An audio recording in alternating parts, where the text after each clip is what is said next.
ഗുളിക കഴിക്കും.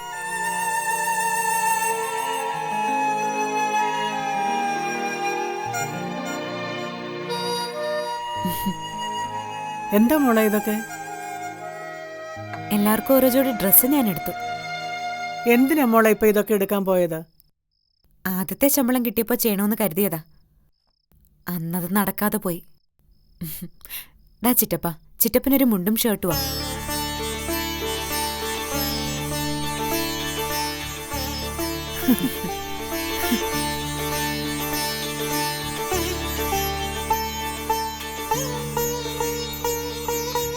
മോളെ, ഇത് എന്റെ ഒരു സന്തോഷത്തിന് വേണ്ടിയല്ലേ ചിറ്റപ്പ?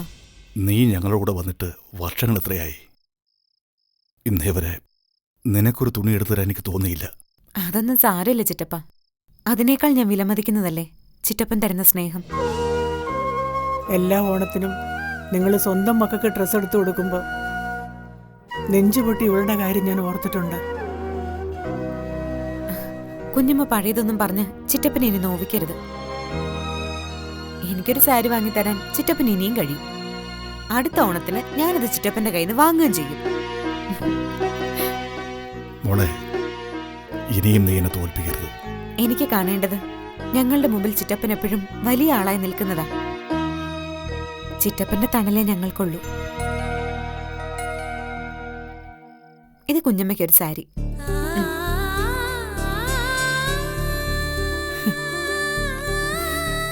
നീ തരുന്നത് എന്തോ എനിക്ക് വില പിടിച്ചതാ മോളെ. അപ്പോ ഞങ്ങൾക്കൊന്നുമില്ലേ? കണ്ടുവച്ചിട്ട് ചോദിക്കോ ചേച്ചി? രണ്ടുപേർക്കും ഓരോ ജോഡി ചുരിദാർ ഞാനവിടെ എടുത്തു വെച്ചിട്ടുണ്ട്. പിന്നെ നാളെ ഇന്റർവ്യൂവിന് പോകുന്ന കാര്യമൊന്നും മോള് പറഞ്ഞില്ല. അതിന് രാവിലെ പോയാൽ മതി. തനിച്ചു പോകാനാണോ നിന്റെ തീരുമാനം? അത് വേണ്ട മോളെ. നീ ഒറ്റയ്ക്ക് പോയാ സമാധാനത്തോടെ ഞങ്ങൾക്കിവിടെ കഴിച്ചു കൂട്ടാൻ പറ്റാതാവും. ഒറ്റയ്ക്കല്ല, അമ്പിളിയെ കൂടി കൊണ്ടുപോകാന്നാ ഞാൻ കരുതിയത്. ഞാൻ വരാം ചേച്ചി. നിനക്ക് ജോലിക്ക് പോണ്ടേ? അച്ചുവച്ചിയുടെ കൂടെ ഞാൻ പോവാം. പിന്നെ ആരെങ്കിലും നിങ്ങളുടെ പിന്നാലെ ഉണ്ടെന്ന് തോന്നിയാൽ അപ്പോൾ തന്നെ എന്നെ വിളിക്കണം. സിറ്റിയിൽ അശോകൻ ഉണ്ടാവും. ഇനി എന്റെ പിന്നാലെ ആരും വരില്ല. ഞാൻ ചിറ്റപ്പനെ ആശ്വസിപ്പിക്കാൻ വേണ്ടി വെറുതെ പറയുന്നതല്ല, സത്യം. ഞങ്ങൾ തിരിച്ചെത്താൻ കുറച്ച് വൈകിയെന്ന് വരും. പക്ഷേ ആരും പേടിക്കണ്ട. ഇനി എല്ലാരും അത്താഴം കഴിക്കാൻ വാ. എത്ര കാലമായി എല്ലാരും കൂടെ ഒന്നിച്ചു കൂടിയിട്ട്. ചേച്ചിക്ക് വേണ്ടി അമ്മ ചില സ്പെഷ്യലൊക്കെ ഉണ്ടാക്കി വെച്ചിട്ടുണ്ട്. ഹോസ്റ്റലിലെ ഭക്ഷണം കഴിച്ച് നിന്റെ വാ മരവിച്ചിരിക്കുകയല്ലേ? നിന്റെ ചിറ്റപ്പൻ തന്നെയാ പറഞ്ഞത്. നിങ്ങൾ വാ വാ പിള്ളേരെ, വാ.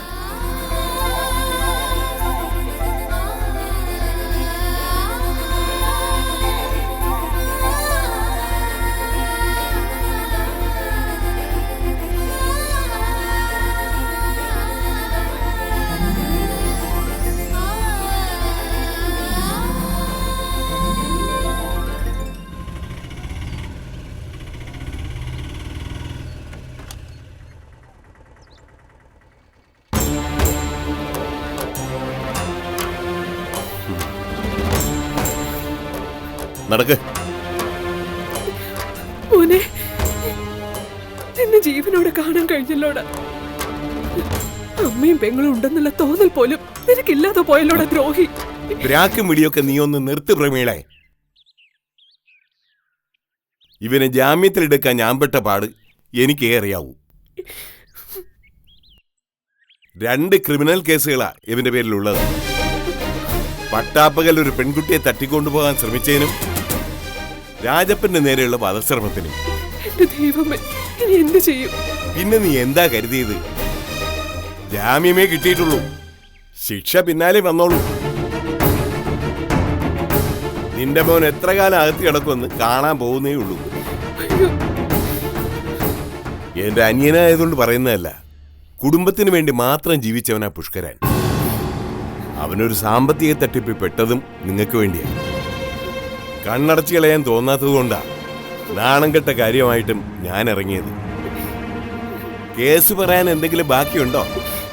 ഇനി ഈ വീടും 10 സെന്റ് പറമ്പും മാത്രമേ ഉള്ളൂ. ബാക്കിയെല്ലാം വിറ്റത് ചേട്ടനും അറിയാവുന്ന കാര്യമല്ലേ? മോന്റെ കേസ് കൂടി കഴിയുമ്പോ കെട്ടിച്ചുവിടാറായ പെങ്കൊച്ചിനെയും കൊണ്ട് റോഡിലിറങ്ങാം. നിനക്ക് കിടപ്പാടൊന്നും ഇല്ലാതാവില്ല. ജയിലിലോട്ട് പോവാം. 3 നേരം ചിക്കനും കുട്ടി ശാപ്പാട് അവിടെ കിട്ടും. ചേട്ടൻ കേറിയിരിക്കും. വേണ്ട, ഞാൻ പോവുക. മാനം മര്യാദയ്ക്ക് ജീവിച്ച നിനക്ക് കൊള്ളാം. ഇനി ഒന്നിന് ഞാൻ വരുമെന്ന് അമ്മയും മോനും കരുതണ്ട.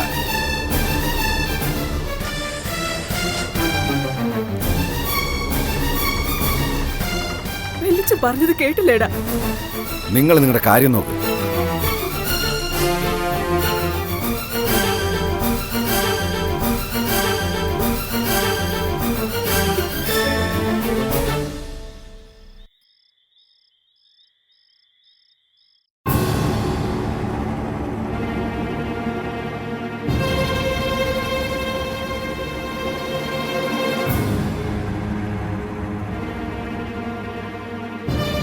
എന്താ ഫൈസി ഒരു ആലോചന? നിരഞ്ജനെ വിളിച്ച് കുറെ കാര്യങ്ങൾ സംസാരിച്ചു. അതിന് മാത്രം അവൾക്ക് പറയാൻ എന്താ ഉള്ളത്? അവള് മണ്ടിയൊന്നുമല്ല. വിശ്വനാഥൻ സാറിന് പെട്ടെന്നുണ്ടായ മാറ്റമാണ് അവളെ കുഴപ്പിക്കുന്നത്. ഒന്നും നോക്കാൻ പോലും തയ്യാറാവാതിരുന്ന കുഞ്ഞിനോട് ഇപ്പൊ കാണിക്കുന്ന അമിതമായ സ്നേഹം, പരിഗണന, കുടുംബക്ഷേത്രത്തിൽ വച്ചുള്ള ചോറൂണ്, അതിന് വിശ്വനാഥൻ സാർ തന്നെ മുൻകൈ എടുക്കുക. ഇതെല്ലാം കൂടി കൂട്ടി വായിക്കുമ്പോൾ ആർക്കായാലും സംശയം തോന്നില്ലേ? പിന്നെയാണ് നിരഞ്ജനെ പോലെ ബുദ്ധിയുള്ളൊരു പെണ്ണ്. സംശയിക്കുന്നതിൽ കവിഞ്ഞ് സത്യം എന്താണെന്ന് മനസ്സിലാക്കാൻ അവൾക്ക് കഴിയില്ലല്ലോ. പിന്നെ എന്തിനു നമ്മൾ ടെൻഷൻ അടിക്കണം? അത് പിന്നെ അവൾ എന്നോടൊരു ചോദ്യം ചോദിച്ചു. അച്ഛൻ എന്തെങ്കിലും മണത്തറിഞ്ഞുവെന്ന്. ഒരു അനാഥ കുഞ്ഞിന്റെ ചോറൂണ് കുടുംബക്ഷേത്രത്തിൽ വെച്ച് നടത്താൻ വിശ്വനാഥൻ സാറ് തയ്യാറാവില്ലെന്ന്. നിരഞ്ജനയുടെ സംശയം അതുവരെ എത്തിയിരിക്കുന്നു. അവളെ മണ്ടിയാക്കുന്നതിന്റെ വേദന എന്റെ മനസ്സിലുണ്ട്. പക്ഷേ അത് അവളുടെ നന്മയെ കരുതി നമ്മൾ ചെയ്യുന്നതല്ലേ? എന്നാലും അഭിമാനമുള്ളൊരു പെണ്ണല്ലേ അവള്. ഇപ്പൊ എല്ലാവരും കൂടി അവളെ കൊണ്ടൊരു കോമാളി വേഷം കെട്ടി നിർത്തിയിരിക്കുക. അതെങ്ങനെ കോമാളി വേഷമാവും? നിരഞ്ജനയ്ക്ക് തകരാറുള്ള കാര്യം മറ്റാർക്കും അറിയില്ല. വിശ്വനാഥൻ സാറിനെ സംബന്ധിച്ച് അവൾ ചെയ്യുന്നത് വലിയൊരു കാര്യമാണ്. ഇതൊക്കെ എവിടെ ചെന്ന് നിൽക്കുമെന്ന് എനിക്കറിയില്ല സ്നേഹം. ഒരു കള്ളവും ആരിൽ നിന്നും അധികകാലം മറച്ചു പിടിക്കാൻ കഴിയില്ല.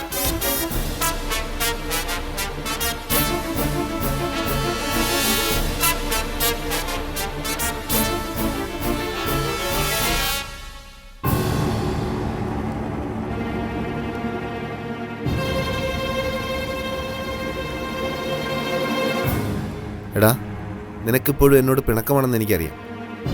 നിന്റെ പോക്ക് ശരിയില്ലെന്ന് തോന്നിയപ്പോഴാണ് ഞാൻ പിന്നോട്ട് മാറിയത്. ജീവിതത്തിൽ തമാശയൊക്കെ ആവാം, പക്ഷേ നീ അതിൻ്റെ ലിമിറ്റ് വിട്ടു. പറഞ്ഞാൽ നിനക്കിഷ്ടപ്പെടില്ലെന്ന് എനിക്കറിയാം. പക്ഷേ നീ കുറച്ചെങ്കിലും മാറിയിട്ടുണ്ടെന്ന് കരുതിയാ ഞാൻ നിന്നെ കാണാൻ വന്നത്. നിനക്കെന്നെ കാണാൻ തോന്നിയത് തന്നെ വലിയ കാര്യം. ഈ നാട്ടുകാരൊക്കെ ഞങ്ങളെ ഒറ്റപ്പെടുത്തിയിരിക്കുക. അച്ഛൻ ജയിലിലാണെന്ന കാര്യം ഇവിടെ എല്ലാവരും അറിഞ്ഞു. നിന്റെ അച്ഛൻ ജയിലിലായത് ആരെയും കൊന്നിട്ടോ പിടിച്ചു പറിച്ചിട്ടോ ഒന്നും അല്ലല്ലോ. ചിട്ടി നടത്തി പൊളിഞ്ഞു. ചതിച്ചത് കൂടെയുള്ളവരാ. പക്ഷേ നീ ചെയ്തത് എന്താണടാ? രേവതിയിലുള്ള ദേഷ്യത്തിന് ചെവളരാഘവൻ എന്ന കൊടും ക്രിമിനലിന്റെ കൂടെ കൂടിയില്ലേ? അയാളെ വീട്ടിൽ കയറ്റി താമസിപ്പിക്കാൻ വരെ നീ തയ്യാറായില്ലേ? ഇപ്പോൾ കേസിൽ പ്രതി നീ മാത്രം. ആ ചെവള മുങ്ങിക്കളഞ്ഞു. എല്ലാ കുറ്റവും ഇപ്പം നിന്റെ തലയിലായി. രേവതിയോട് നീ ചെയ്തത് തെറ്റല്ലടാ സജി. അന്നൊരു തമാശയ്ക്ക് ഞാനും നിന്നെ സപ്പോർട്ട് ചെയ്തു.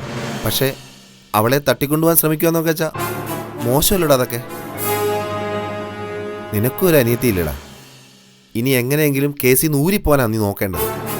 ശിക്ഷിച്ചാൽ തന്നെ ജയിലിൽ കിടക്കാനൊന്നും എനിക്ക് പേടിയില്ല. പക്ഷെ ചെവള, അവനെ എനിക്ക് വെറുതെ വിടാൻ പറ്റില്ല. നീ അയാളെ എന്തു ചെയ്യുന്ന? പോലീസിന് പോലും ഇതുവരെ അയാളെ കണ്ടുപിടിക്കാൻ പറ്റിയിട്ടില്ല.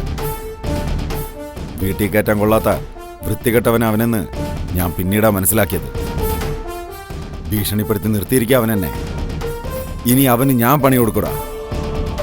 എന്നെ ഈ നാട്ടുകാരുടെ മുന്നിൽ നാണം കെടുത്തിയത് അവനാ. വിടില്ല ഞാൻ അവനെ. എടാ സജി, നീ കൂടുതൽ കുഴപ്പത്തിലേക്കാ പോകുന്നത്. ഇനി എന്ത് കുഴപ്പം വരാനാടാ എനിക്കും എൻ്റെ അമ്മയ്ക്കും? എല്ലാം വിറ്റുപെറുക്കി കൊടുത്തിട്ടും അച്ഛനെ പുറത്തിറക്കാൻ ഞങ്ങൾക്ക് കഴിഞ്ഞില്ല. ഇനി ഈ നാട് വിട്ട് മറ്റൊരിടത്തേക്ക് പോകാനും പറ്റില്ല.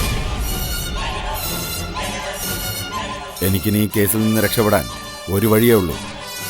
ചെവളയെ കുരുക്കിട്ട് പിടിച്ച് പോലീസിൽ ഏൽപ്പിക്കുക.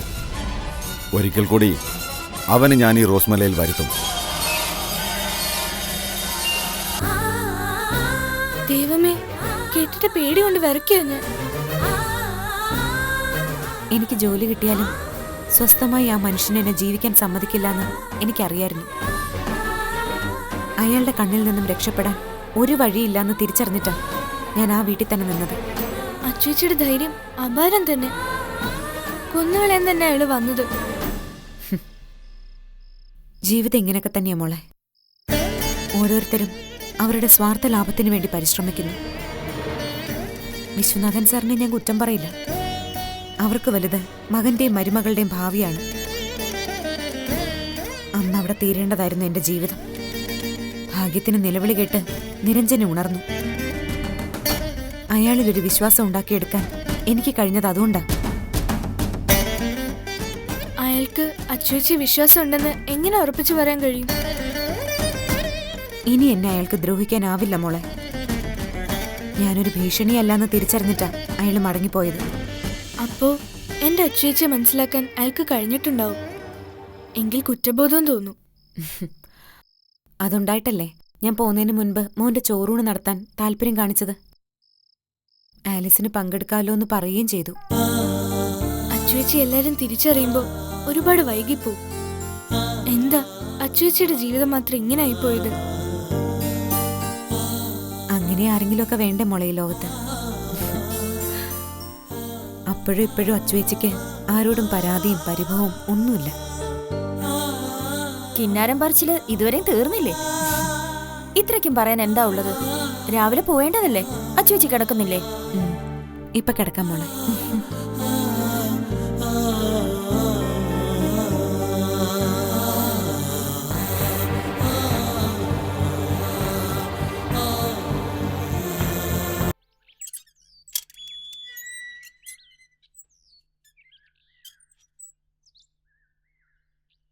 അമ്മ രാവിലെ അമ്പലത്തിൽ പോയോ? എന്റെ സങ്കടങ്ങൾ ഭഗവാനോടല്ലാതെ പിന്നെ ആരോട് പറയാനാ? പിന്നെ അർച്ചന വന്നിട്ടുണ്ട്. നീ ഇനി കുഴപ്പത്തിനൊന്നും പോവല്ലേ മോനെ? അമ്മ അവളെ കണ്ടോ? ആ, അർച്ചനയായ ഇളയ പെണ്ണും കൂടി രാവിലെയുള്ള ജീപ്പിൽ കയറി പോന്ന കണ്ടു. നീ എന്താടാ ആലോചിക്കുന്നത്? ഒന്നുമില്ല. ദേ, ഇനി നിന്റെ ഭാഗത്തുനിന്ന് അവർക്കെതിരെ എന്തെങ്കിലും സംഭവിച്ച ഈ നാട്ടുകാരെ എന്നെ നിന്നെ ചുട്ടുകൊല്ലും. ഞാനൊന്നിനുമില്ല. നീ ആ വൃത്തികെട്ടവനെ വിളിച്ചു പറയല്ലേ. അയാള് വന്ന എന്റെ സമാധാന പോകുന്നത്. അമ്മ പെങ്ങന്മാരെ തിരിച്ചറിയാത്തവനാ. ഒരു മോനായ നിന്നോട് അവനെപ്പറ്റി ഞാൻ എന്തു പറയാനാ?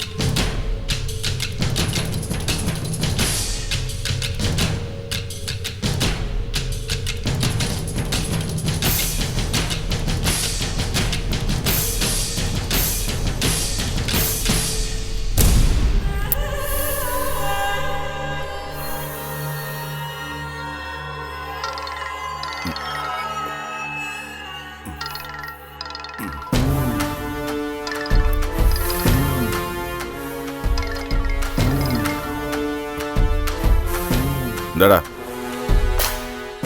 എനിക്ക് ഗുണമുള്ള കാര്യം വല്ലതുവാണെങ്കിൽ പറ, അല്ലെങ്കിൽ ഫോൺ വെച്ചിട്ട് പോ. ചേട്ടന് ഗുണമുള്ള കാര്യം തന്നെയാ. പക്ഷേ ചേട്ടൻ എന്നെയും കൂടെ കൊണ്ടുപോകണം. കേസും കൂട്ടവുമായി ഈ നാട്ടിൽ നിൽക്കാൻ വയ്യാതായി. എനിക്ക് ഗുണമുള്ളത് എന്താണെന്ന് അറിയാമല്ലോ. അർച്ചന, അവളെ നീ കാണിച്ചു തന്നാ നിന്നെ ഞാൻ രക്ഷിക്കും. ആ ചേട്ടാ, അർച്ചന വീട്ടിലുണ്ട്. സത്യമാണോ നീ പറയുന്നത്? ചേട്ടനോട് ഞാൻ കള്ളം പറയുമോ? അവളും അനിയത്തിയും കൂടെ ജീപ്പിൽ കയറി പോകുന്നത് ഇപ്പം ഞാൻ കണ്ടതേ ഉള്ളൂ. അവൾ നാട്ടിൽ തന്നെ ഉണ്ടെന്ന് പിന്നീടാ ഞാൻ അറിഞ്ഞത്. ഇനി തിരിച്ചു പോകുന്നില്ല അത്ര. ചേട്ടൻ ഒരിക്കലും ഇങ്ങോട്ട് വരില്ലെന്ന് മനസ്സിലാക്കിയാ അവൾ വന്നത്. പോലീസിനെ പേടിച്ച് ചേട്ടൻ വരില്ലെന്ന അവളുടെ വീട്ടുകാരുടെ വിശ്വാസം. ഞാനിപ്പോൾ തന്നെ പുറപ്പെടുക. നീ അവിടെ തന്നെ ഉണ്ടാവണം. ഞാനുണ്ട്. ചേട്ടൻ വന്ന് അവളെ കൊണ്ടുപോയാലേ എനിക്കും രക്ഷപ്പെടാൻ പറ്റൂ. എന്നാ നീ വെച്ചോ. ശരി ചേട്ടാ.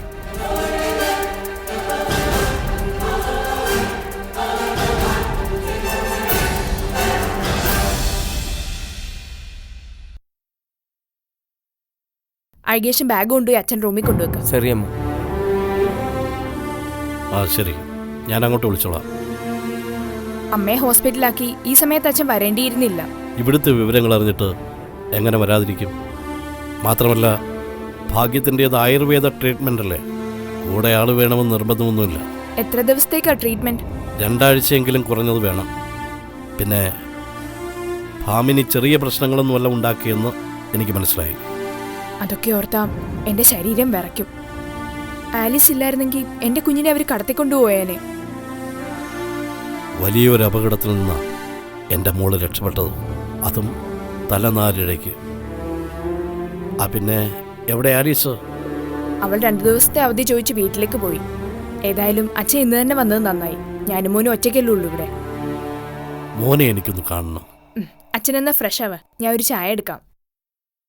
എനിക്ക് അച്ഛനോട് ഒരുപാട് കാര്യങ്ങൾ പറയാനുണ്ട്. ഏതാണ്ട് ഒരു ഒറ്റപ്പെടലിലേക്ക് ഞാൻ പോകുന്നതെന്ന് എൻ്റെ മനസ്സ് പറയുന്നു. മോള് വിഷമിക്കണ്ട, ഇനി എന്തിനും മോളുടെ കൂടെ ഈ അച്ഛനുണ്ടാകും. അച്ഛൻ എന്നാ ഫ്രഷ് ആവാ. ആ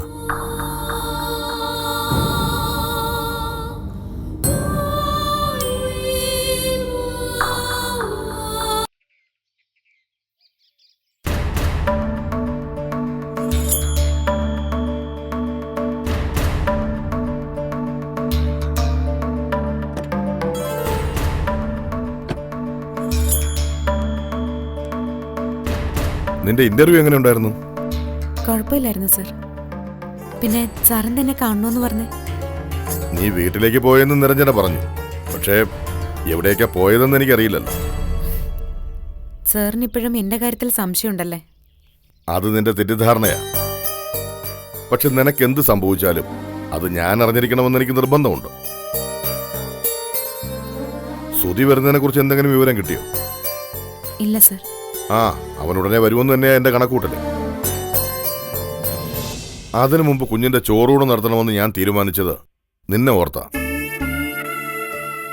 കഴിയുന്ന കാര്യങ്ങളിലെല്ലാം നിന്നെ ഞാൻ ഉൾക്കൊള്ളിക്കും. എനിക്കതിനെ കഴിയൂ. പിന്നെ സുധി വന്നാലും ആലീസ് എന്ന പേരിൽ തന്നെ നിനക്ക് വന്ന് കുഞ്ഞിനെ കാണാം. അതിനുള്ള സാഹചര്യങ്ങളൊക്കെ ഞാൻ ഉണ്ടാക്കിത്തരാം. ഞാൻ വരില്ല സർ. നീ എനിക്കൊരു ഭാരമോ ബാധ്യതയോ ഒന്നുമല്ല. തുറന്ന മനസ്സോടെയാ ഞാൻ നിന്നോട് സംസാരിക്കുന്നത്. ജോലി കിട്ടിക്കഴിഞ്ഞാൽ നിനക്കൊരു ജീവിതം ഉണ്ടാവണം. ഇപ്പം എൻ്റെ മുന്നിലുള്ളത് എൻ്റെ അനിയത്തിമാരുടെ ഭാവിയാ. സാർ അവരെ കണ്ടിട്ടുണ്ടല്ലോ. അതൊക്കെ കഴിയട്ടെ. പിന്നീട് സാറ് പറഞ്ഞ ജീവിതത്തെക്കുറിച്ച് ഞാൻ ആലോചിക്കാം. നാളെ നീ തിരിച്ചു പോവില്ലേ? പോവും. എന്താവശ്യമുണ്ടെങ്കിലും എന്നെ വിളിക്കാൻ മടിക്കരുത്. എന്റെ മനസ്സിൽ എപ്പോഴും നിനക്കൊരു സ്ഥാനമുണ്ട്.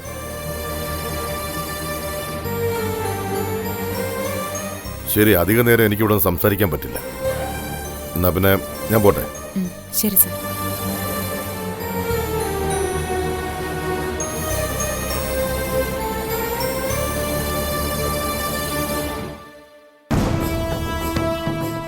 SP വിശ്വനാഥൻ സാർ അർച്ചനയെ കാണാൻ വരിക. ഇതിലെന്തോ ചുറ്റിക്കളിയുണ്ട്.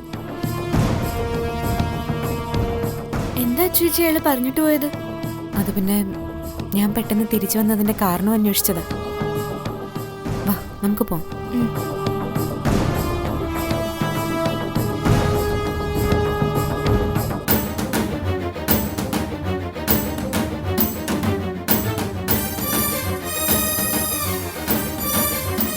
എന്നിട്ട് ഈ വിവരം എന്തുകൊണ്ട് എന്നെ അറിയിച്ചില്ല?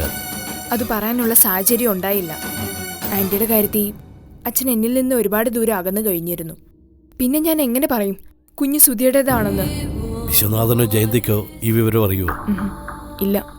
എനിക്കും കുഞ്ഞിനെ എൻ്റെ കയ്യിൽ തന്ന ഫൈസിക്കും അല്ലാതെ മറ്റാർക്കും ഈ വിവരം അറിയില്ല. ഫൈസിയെ വിശ്വസിക്കാമോ മോളെ? ഭാവിയിൽ എന്തെങ്കിലും പ്രശ്നങ്ങൾ ഉണ്ടാവുമെന്നാണ് ഞാനിപ്പോൾ ഭയക്കുന്നത്. ഫൈസിയിൽ നിന്ന് ആ രഹസ്യം ഒരിക്കലും പുറത്തു പോവില്ല അച്ഛാ. പിന്നെ ഭാവിയിലും ഒന്നും സംഭവിക്കില്ലെന്നാണ് എൻ്റെ വിശ്വാസം. ആദ്യം കുഞ്ഞിനു വേണ്ടി അതിൻ്റെ അമ്മ കുറച്ച് ഒച്ചപ്പാടൊക്കെ ഉണ്ടാക്കി. തന്ത്രപൂർവ്വം ഞാനത് ഒതുക്കുകയായിരുന്നു. ഒരു കണക്കിന് അങ്ങനെ സംഭവിച്ചത് നല്ലത് തന്നെ. മറ്റാരുടെയെങ്കിലും കുഞ്ഞിനെ വളർത്തേണ്ട ഗതികേട് നിനക്ക് വന്നില്ലല്ലോ. എൻ്റെ ഭയം ഇപ്പം മറ്റൊന്നാ.